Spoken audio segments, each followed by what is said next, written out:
불과 얼마 전까지만 하더라도 이러다가 코스피 1900 가는 건 아닌가 우려를 했었는데요.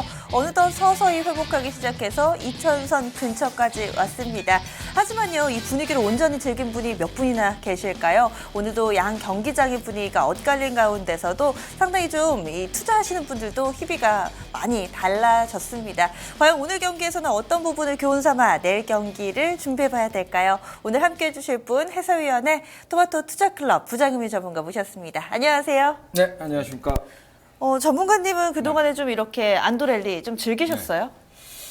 네, 나름대로 뭐 매매를 좀 잘 하고 있습니다. 좀 방망이를 좀 짧게 잡고 이렇게 이제 뭐 수익을 좀 챙겨가는 그런 전략으로 요즘은 뭐 실질적으로 이제 미국이 금리 인상을 마치고 나서 사실적으로 이제 달러 강세가 좀 약화가 되고 유가가 바닥을 어느 정도 확인한 흐름이 나왔고, 아마 이제 안도 랠리가 나오고 있다. 상당히 변동성이 축소됐지 않습니까? VIX 지수가 16까지 내려왔으니까. 이제 그럼에 따라서 상당히 좀 안정적인 이런 그 매매를 할 수 있는 그런 시장 환경은 조성이 돼 있다. 이렇게 좀 볼 수가 있겠죠. 그래도 쏘쏘 좀 괜찮으신가 봐요, 요즘에. 허 의원님은 오늘 좀 어떠셨어요? 네, 제가 금방 얼른 올라가 좀 몇 개 적어갖고 왔는데요. 네네. 보니까 오늘 시장에서 코스닥 안 좋았잖아요. 이제 뭐 거래소도 대형주만 올랐고, 근데 종목이 보니까 뭐 안랩, 그다음에 뭐 써니전자, 정치 테마네요? 예, 코닉글로리, 뭐 한국 맥널티, 코아로직, 뭐 이런 게 한 20에서 45%까지 움직이면서 주가는 빠졌어요. 거래도 뭐 한 조 단위로 됐고 다 합산해 보면 그리고 조까지는 안 가겠네요. 한 6, 7천억 될 것 같네요. 그리고 한창하고 뭐 바른전자는 바닥에서 35% 올랐더라고요. 그리고 MPK 28% 급등이고요. 동아원도 거의 35% 올랐습니다. 뭐 한창 MPK, 바른전자, 동아원은 또 급등하면서 거래도 실렸고. 그러니까 오늘 보니까 완전히 작은 종목군하고 테마주 내에서 뭐 천당과 지옥을 오갔던 하루인 것 같아요. 뭐 폭락한 종목은 막 고점에서 40%가 물리고 올라간 종목은 바닥에서 40%가 올라가고 이런 쪽들로 대부분 거래 대금이 일부 대형주 말고는 다 쏠려 있는 그런 장 분위기인 것 같습니다. 경기 내용적인 측면에서는 별로 좀 후한 정수를 못 주시는 것 같아요. 그렇다면 또 어떤 선수들이 활발한 활약을 펼쳤을지 라인업으로 먼저 보시죠. 네, 1번 타자부터 보겠습니다. 미래에셋증권입니다. 요즘에 이슈가 상당히 좀 많습니다. 2번 타자 영풍재지고요. 3번은 AP시스템, 4번 타자 LG화학입니다. 자주 보네요. 5번 타자 현대제철과 6번 코이즈, 7번 타자가 포스코였고요. 8번이 현대중공업, 마지막 9번 타자 신세계 인터내셔널이었습니다. 오랜만입니다. 지금 9명의 선수가 모두 다 출루에 성공했고요. 또 좀 사이즈 작은 선수들은 홈런을 치기도 했습니다. 전반적으로 좀 어떻게 볼 수 있을까요?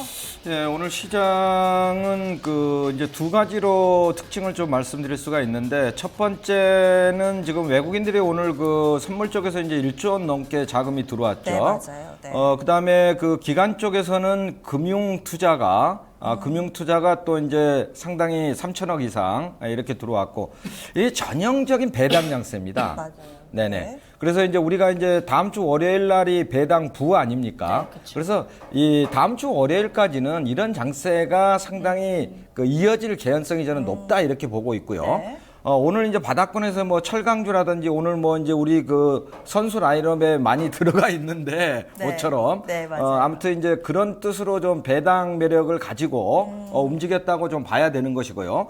그다음에 이제 두 번째는 개인들 자금이 지금 상당히 유동성이 풍부하거든요. 네. 갈 데가 별로 개인들 자금들도 없기 때문에 1950, 80 밑에서는 이제 계속적으로 좀 자금이 들어오는 형태인데 그런 자금들도 지금 쉽게 갈 만한 곳이 없다라는 얘기거든요.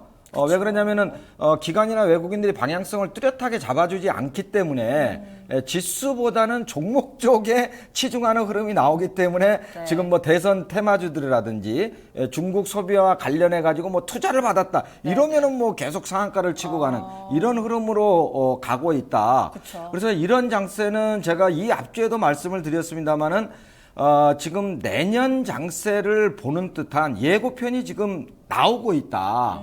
저는 이렇게 판단을 하고 있거든요. 내년에도 개별주 장세 예상하세요? 이렇게? 네, 저는 그렇게 보고 있습니다. 지금 그러시군요. 다음 주 화요일 날 권리락이 되고 나면 이거는 전통적으로 그래 왔어요. 외국인이든 그 금융투자든 이거는 그 계절성입니다. 계절성. 요 12월 그 중순 이후에 반짝 이런 흐름이 나타나고 네. 1월 달에 배당 받고 나면 대형주들 다 패거든요. 그쵸. 거기에는 펀더멘털하고 연결이 지어지고 있거든요. 네. 우리나라 지금 그 4분기 예상 컨센서스가 계속적으로 지금 하향을 하고 있습니다. 실적 별로 안 좋죠. 네네, 실적이 안 좋기 때문에 이제 대형주들은 내년 1월 달이 되면 상당히 힘들 외국인이라든지 금융투자 네. 요번에 들어왔던 자금들은 고스란히 빠져나간다. 네. 좀 이렇게 보고 중소형주 장세를 대비하자. 저는 이렇게 지금 전략을 가져가고 있습니다. 네, 오늘 그 힌트가 라인업에도 조금 숨어 있는 것 같습니다. 허 의원님 좀 선수들 분석 좀 해주세요. 예, 뭐 지금 라인업 분석하신 거 맞으시죠? 네, 맞아요, 맞아요.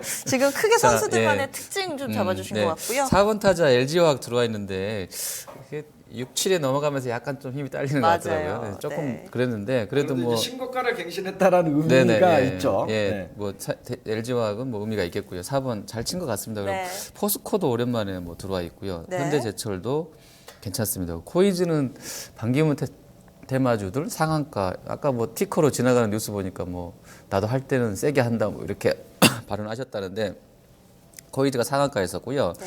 그리고 미래에셋은 일단 단가를 뭐 싸는 걸로 봐서 금융위에서 70%까지 가격으로 측정하겠다고 했으니까 거의 뭐 가져오는 것으로 분위기를 봤나 봐요. 대우증권은. 뭐 오늘 좀 괜찮았던 것 같고요. 현대중공업이나 뭐 신세계 인터내셔널 같은 경우도 신세계도 뭐 화장품 얘기 나오면서 그렇죠. 좋았었죠. 네. 각각 뭐 다 잘 친 것 같고요. AP 시스템도 뭐 상당히 좀 그러게요. 선전한 것 같습니다. 네, AP 네. 시스템도 12% 네. 정도의 상승 흐름. 아무래도 오늘은 유독 이 철강 형님들이 대거 포함이 돼서 이 부분부터 좀 짚어볼게요. 먼저 현대제철. 네, 오늘 특징 중에 이제 가장 특징이라고 하면은 이제 철강주의 이제 현대제철하고 포스코인데, 네. 이제 두 종목 다 오늘 뭐 이제 관심 선수로 들어 있는데, 네. 제 개인적인 견해를 말씀을 드리면 이런 종목들은 분명히 단기 트레이딩으로 매매를 해야 된다고 보고 있고요. 네. 그 중에서도 현대제철하고 포스코하고는 뚜렷한 시각차를 가지고 봐야 된다. 저는 이렇게 보고 있습니다. 왜 그러냐면 실적적인 측면에서 지금 어떻게 되냐면 지금 중국의 이 철강 재고가 어마어마하지 않습니까? 네. 자기네 것들도 공급 과잉 때문에 지금 단가들이 계속적으로 하락을 하고 있는데 네. 그런데 지금 뭐 우리나라 철강을 수입해서 쓸 이유가 별로 없는 것인데 왜 지금 철강주들이 반짝 올라오냐면은 아까 말씀드린 대로 배당 매력이 지금 우선 들어와 있는 거예요. 계절적 요인으로. 네. 두 번째는 뭐냐면 이쪽에도 이제 치킨 게임이 일어난 거예요. 그래서 중국의 중소형 철강사들이 부도가 지금 많이 나고 있습니다. 네, 네. 많이 나고 있기 때문에 지금 철강 가격이 약간 지금 바닥을 찍고 네. 올라오고 있거든요. 그런 것도 이제 약간 섞여 있는데 네. 어쨌든 현대제철 같은 경우에는 이번에 현대차에서 지금 강판 가격 8만 원 인하했습니다. 요 불확실성이 상당히 잔존해 있었던 거거든요. 네. 근데 이제 그 잔존 불확실성이 제거됐다라는 부분하고 현대제철 같은 경우는 내년에도 매출액이나 수익 성장의 측면에서 한 5% 정도 좋아져요. 그거는 지금 실질적으로 이제 초고 장력강이라고 그래가지고 네. 상당히 부가가치 쪽이 높은 이러한 제조 투자를 많이 해놨기 때문에 네. 수익성을 좀 높여갈 수가 있는데 포스코 같은 경우는 첩첩삼중입니다. 제가 볼 때는. 그래서 포스코 같은 경우에는 제가 말씀드린 대로 월요일까지 정도 해가지고 이번에 잘 빠져나오셔야 된다. 역으로 얘기를 하면 과연 지금 포스코를 들고 있던 사람들이 과연 수익 난 사람들이 얼마나 되겠느냐. 네. 그렇지 않겠습니까? 30만 원, 25만 원, 뭐 맞아요. 23만 원, 20만 원에서 네. 계속 바닥이다 했는데 지하실을 지금 뭐 16만 원까지 팠던 맞아요. 거니까 네, 네. 이번에 잘 빠져나오셔야 된다. 철강주들은 그렇게 좀 정리를 해드립니다. 사실 17만 원 이하에서 사셨어도 한 2, 3%밖에 수익을 못 보셨을 거예요. 오늘 올랐다고는 하더라도. 최상의 조건에서 산 사람들이 그렇겠죠. 그러니까요. 그러니까 대부분 물려 계실 겁니다. 그러게요. 네. 이번에는 지금 현대제철 얘기가 나왔다면은 허 의원님 같은 경우는 포스코, 좀 포스코의 변 예, 저도 이야기를 포스코입니다. 해주실까요? 예. 네. 지금 배당이 한 4%까지 나온다 하면요. 지금 뭐 은행 예자보다는 센 것은 맞죠. 네, 근데 네. 그런 생각을 저도 약간 그런 유혹을 느껴봤거든요. 근데 은행에 저는 이제 거의 다 정기예금만 하는데 1점 몇 프로 이자 떼고 나면 사실 뭐 1년 내놔봐야 진짜 이자가 얼마 없어요. 안 나오더라고요. 네, 그러니까 네. 뭐 아끼는 게 돈을 모으는 거다. 저는 맞아요. 이러고 살고 네, 있는데 어쨌든 한 2%도 안 나오는 상황이니까 포스코를 만약에 이제 오늘 사고 뭐 28일 날 월요일 날 사가지고 이렇게 1년을 기간을 두고요. 그러면 네네. 4%는 떨어지는 거잖아요. 그쵸. 예를 들어서. 근데 이제 그것이 불편한 것이 주가가 문제인 거잖아요. 그쵸, 근데 이제 그쵸. 한쪽에서는 이미 이제 뭐 PBR이 0.37, 뭐 0.4도 안 되고 하니까 더 빠지겠어? 이런 쪽이 있죠. 근데 1년이 지나서 다행히 주가가 지금 딱 17만 원, 18만 원 수준에 있다고 그러면 저는 4%를 먹은 거겠죠. 1년 동안. 주가에서도 크게 손실만 안 한다고 하면. 근데 주가가 빠질 수도 있는 거니까 거기에 따른 리스키한 부분이 배당 투자에는 분명히 있는 것 같고요. 그래서 중장기 투자들한테는 사실은 연기금이나 이런 쪽들은 포스코가 선호될 만한 종목은 분명히 맞는 것 같아요. 네. 그리고 중국 업체 감산 얘기 해주셨는데 동의합니다. 지금 한 달 동안 보면 철강 단가가 반등이 나온다고 하고요. 스프레드도 한 7.5% 정도 바닥에서 지금 올라왔다고 합니다. 그리고 단기 이슈로는 이제 중앙경제공작회의 그거 나오게 되면서 네. 공급 과잉 해소하겠다. 그러니까 망할 회사들은 다 이제 망하게 하고 좀 네. 정리를 하겠다. 뭐 이런 얘기 나왔고요. 중국에서 이제 적극 재정 강조하면서 우리가 적자를 보더라도 재정 지출을 많이 늘리겠다는 뉘앙스를 약간 줬거든요. 네. 이렇게 되면 아무래도 SOC를 건드릴 것 같고요. 중국도 뭘 파거나 뭐 건설을 하거나 더 하겠죠. 이런 부분이 어쨌든 뭐 공급 과잉 이슈로 연결됐던 부분에서 약간의 센티멘트를 좀 좋게 했던 것 같고요. 증권가 목표 주가가 지금 포스코가 24만 원 나와 있어요. 그래서 네. 개인적으로는 KDB 대우가 계속 이 종목을 지금 뭐 래핑을 하더라고요. 좀씩 해서 이제 단기에 한 10% 올랐는데 랠리가 좀 더 이어질 것 같긴 해요. 저는 그러고 이제 그 PBR이 워낙에 낮고 하니까. 근데 이제 여전히 아까 이제 전문가님도 말씀해 주셨다시피 큰 판에서는 중국이 어쨌든 뭐가 좀 돼야 한두 개 분기 정도는 좀 뭔가 보여줘야 네. 진짜 이렇게 좀 올라갈 만한 그런 상황이 만들어질 것 같고요. 단기적으로는 뭐 트레이딩 정도로 하는 게 맞다 보고 있습니다. 두 분의 의견이 모아지는데 한 가지 저는 오늘 일장에서 좀 궁금했던 게 원샷법 관련해서 수혜다라는 내용이 오늘 일장 나왔어요. 네, 원래는 이 원샷법 같은 경우는 대기업 같은 경우 제외되는 원샷법이 좀 이 구조 조정을 하는 기업들에 대해서 세금 감면이나 여러 가지 좀 혜택을 주는 법안인데 지금 현재 통과가 안 되고 있습니다. 그런데 여기에서 대기업들은 그 범위 내에 안 들어가 있는데 오늘 야당에서 뭔가 좀 넣어주겠다고 그러네요. 지금 협의안 중간에 이 중간점을 찾자라는 내용 나오면서 지금 어려운 조선이나 철강, 석유화학은 포함을 시켜주자 얘기 나왔고요. 오늘 지금 라인업에 포함되어 있는 뭐 현대중공업 이쪽 조선 계열이나 뭐 철강 쪽이 수혜다 이런 분석들 크게 좀 나오고 있는 모습인 것 같은데요. 관련해서 좀 더 내부적인 이런 정책발 호재로 인해서 좀 더 기대를 해보는 건 어떨까요? 글쎄 그런 부분들은 이제 뭐 한계가 있겠죠. 어차피 이제 그 업황 자체가 어렵기 때문에 이제 조선철강 건설해서 이런 이제 산업재 쪽에 이제 정부 쪽에서도 그 정부 보호 차원에서라도 이런 업체들이 부도를 내지 않고 어쨌든 살아갈 수 있는 그러한 뭐 이제 자생적인 정책 지원 이런 측면으로 볼 수 있는데 어차피 가장 큰 틀에서는 회사가 이익을 내야지 살아가는 거니까 그런 측면이 있는데 특히 제가 포스코를 좀 좋지 않게 보는 거는 뭐냐면은 지금 우리가 자동차 쪽이 사실은 엔화 약세가 나오면서 자동차주들이 큰 피해를 받지 않습니까? 네. 근데 지금 그 위안화 약세가 네. 장난이 아니란 말이죠. 그쵸. 그래서 이제 이런 부분들까지도 포함해서 가장 피해를 볼 수 있는 게 저는 철강주다 이렇게 보고 있고 포스코는 그동안 너무나 M&A를 많이 해가지고 자회사가 제가 알기로는 50 몇 개인가 이렇게까지 늘어나 있어요. 뭐 삼성그룹보다 더 많게 늘어났는데 그런 자회사들이 전부 대부분이 안 좋죠. 뭐 적자법인들 네, 맞아요. 뭐 이렇게 돼 있고 그다음에 해외 법인들도 지금 상당히 어렵습니다. 그래 해외 법인들도 지금 보게 되면 인도네시아 법인 같은 경우에는 자본 잠식이 들어가가지고 증자를 해야 되는 이런 판에 들어가 있고 네. 그다음에 또 브라질 법인 같은 경우에는 고로가 내년 2분기부터 돌아가거든요. 이거는 돌릴수록 또 손해 나게 돼 있어요. 네, 네. 지금 이런 상황이기 때문에 상당히 제가 볼 때는 네. 이번 기회에 좀 잘 빠져나오자 그런 말씀을 드리도록 하겠습니다. 포스코는 뭔가 반등 시에도 이쪽의 의견이 모아지는 것 같습니다. 그러면 한 선수 좀 더 볼게요. 다른 섹터 좀 어떤 선수 눈길 자, 가세요? 오늘 LG화학을 뭐 항상 관심 선수로 말씀을 드렸고 MVP로 워낙 많이 선정을 했기 네, 때문에 맞아요. 좀 제외를 하고 네. 오늘은 OLED 쪽에 AP 시스템 좀 말씀을 드리도록 하겠습니다. OLED도 오늘 굉장했어요. 네네. 신고가 종목 많았는데요. 네, 그렇죠. 지금 전기차 쪽이 계속적으로 이제 중소형주 쪽을 말씀을 드리는 거예요. 중소형주 쪽을 말씀을 드리면 지금 전기차가 지금 일진 머티리얼스나 우리 산업이 지금 대장주로 보거든요. 물론 상하프론테크 같은 경우도 추세를 계속 이어가고 있지만 그런데 지금 그 전기차보다도 사실은 추세의 흐름을 더 강하게 가지고 가고 있는 게 반도체 장비주다. 근데 반도체 장비주라 하더라도 이번에는 분명히 OLED 장비주 쪽에 특화가 된 거예요. 그쵸. 소재주들도 OLED 소재주에 특화가 돼 있고 전번에 중국 평택 공장 들어갈 때는 네. 그때는 뭐 이제 증착 장비라든지 그쵸. 이 원익 하이패스 테스 이런 것들이 네, 갔던 거고 전공정 장비. 이번에는 네. 또 완전히 틀리죠. 그러면 이제 대장주는 비아트론이란 말이에요. 그쵸. 비아트론, 테라세미콘, 뭐 SFA, 네. 오늘 이제 AP 시스템 이런 것들 뭐 동아일텍 같은 것도 오늘 10% 넘게 네, 갔거든요. 맞아요. 그래서 이쪽은 OLED 시장이 내년에 그 분명히 개화를 하는 부분, 이 부분 쪽에서도 여기서도 역시 중국하고 연결이 되는 거예요.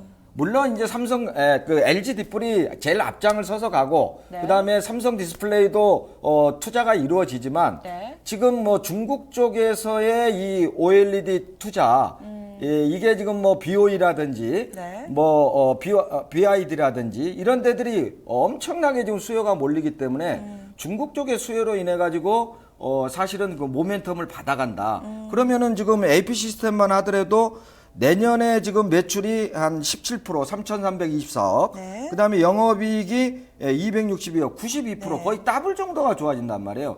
이런 것들을 지금 선반영 시켜가는 것이거든요. 네. 그러니까 지금 자리에서 이런 것들은 추가적으로 충분히 더 갈 수 있다. 저는 좀 이렇게 보고 있고요. 이런 부분들에서 지금 그 아직까지 OLED 장비주라든지 소재주들 중에서도 네. 못 간 것들이 있어요. 그러면 이제 대표적으로 오늘 동아일텍 같은 경우인데 그동안 못 갔었는데. 예, 전혀 못 갔죠. 네. 왜 그랬냐면은 얘는 오버행 이슈 물량이 있었어요. 아. BW가 전환돼서 들어온 게 있었는데 네. 그게 들어오기 전에 주가를 미리 빼놓은 거예요. 미리 빼놨다가 이제 전환이 이 앞주에 됐거든요. 아, 그러면서 이제 파동을 만들어 가기 때문에 이런 것들은 얼마든지 공략이 또 가능하다. 그래서 OLED 장비나 소재주 중에서도 네. 그런 이유 때문에 못 갔던 후발주들을 열심히 찾으시면 여기서 수익을 낼 수 있는 그런 종목들이 나온다라는 것이죠. 앞서 철강과는 굉장히 좀 다르게 큰 판에서 중장기적으로 추세가 살아있다라고 보셨네요. 그러면요, 선수들 얘기서는 여기서 마치면서 MVP 뽑아보겠습니다. 어떤 선수인가요? 네, 오늘은 AP 시스템으로 가도록 하겠습니다. 네, 저희가 마지막에 좀 짚어드렸던 선수입니다. 전반적으로 OLED 선수들 강한 가운데 오늘의 MVP AP 시스템이 대표를 차지했습니다. 오늘장 12.22% 급등이고요. 12,400원 거래 마치면서 장중에 52주 신고가도 경신을 했습니다. 내일 경기 준비해 보겠습니다. 하루가 다르게 달라져가지고요. 또 어떻게 또 따라가자니 또 뭔가 꼭대기를 잡는 것 같고 뭐 이런저런 생각들이 많이 드실 것 같은데요. 전문가님은 좀 기준점 어떻게 세우고 계세요? 네네, 저는 지금 뭐 명확합니다. 미국의 금리 인상 이후에 변동성이 분명히 완화됐다라는 얘기는 우리가 뭐 1950에서 지지력을 상당히 가지고 있다라는 거에 매매의 자신감을 가지셔야 되는 것이고요. 월요일까지는 다음 주 월요일까지는 무조건 배당 투자 쪽에 매야 돼요. 물론 뭐 지금 뭐 정치 테마 이런 거 하시는 분들은 그쪽에 하시면 되는 거고 이건 뭐 5년 만에 돌아오는 행사니까 그거 하시면 되고 나머지 분들은 대부분의 분들은 배당 투자하신다고 생각하시면은 저는 옳다.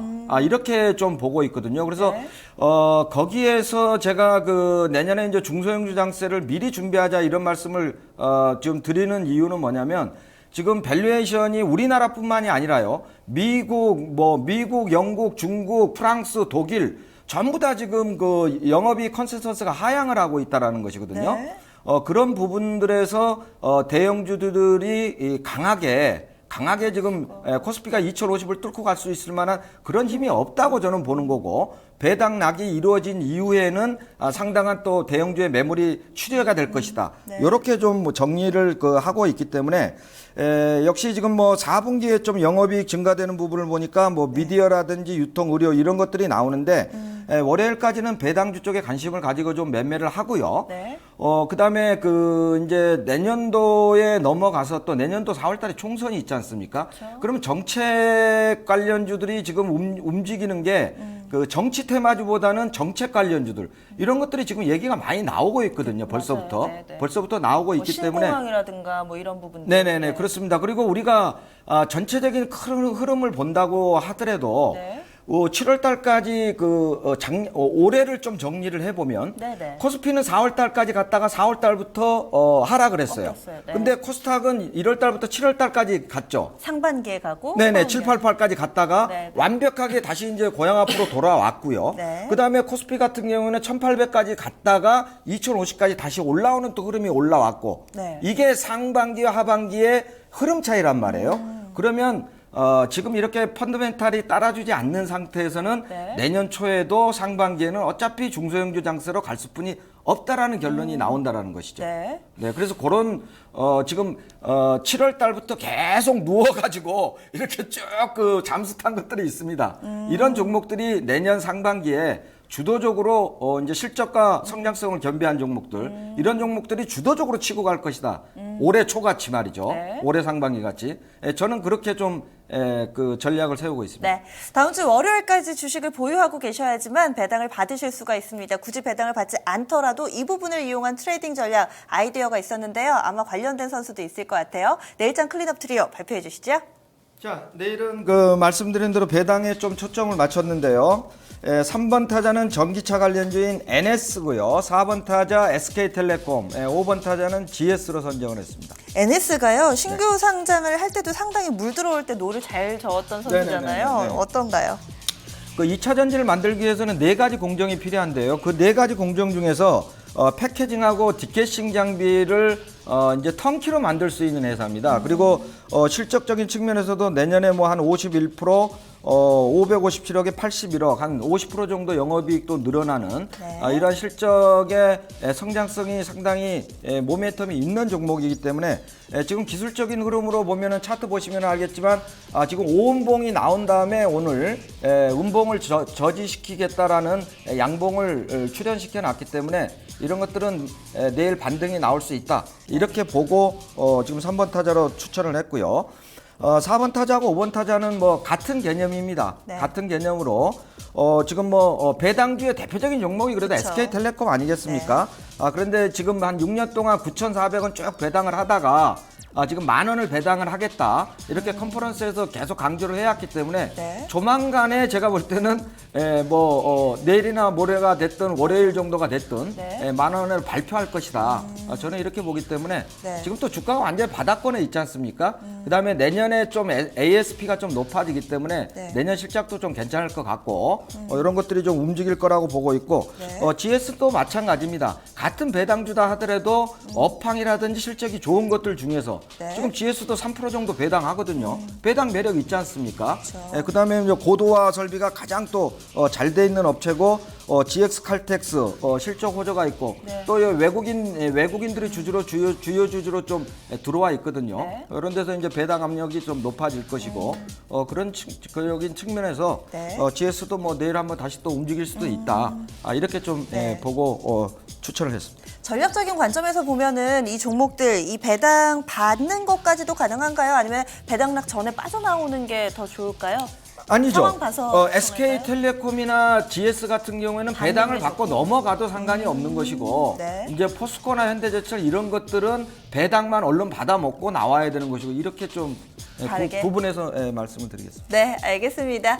내일은 키워드가 굉장히 좀 명확해서 보시는 분들도 편하셨을 것 같아요. 다음 주 월요일까지 들고 있어야지만 배당을 좀 받으실 수가 있습니다. 특히나 이번 주는 4거래일밖에 진행이 되지 않잖아요. 내일 하루 남아있고 다음 주 월요일까지 이제 배당을 위한 트레이딩은 2거래일만 남겨두고 있는 상황입니다. 이에 따라서 관련된 선수들로 저희 좀 압축해봤는데요. 내일장 클린업 트리오에서는 NS, SK텔레콤, GS 선정이 됐습니다.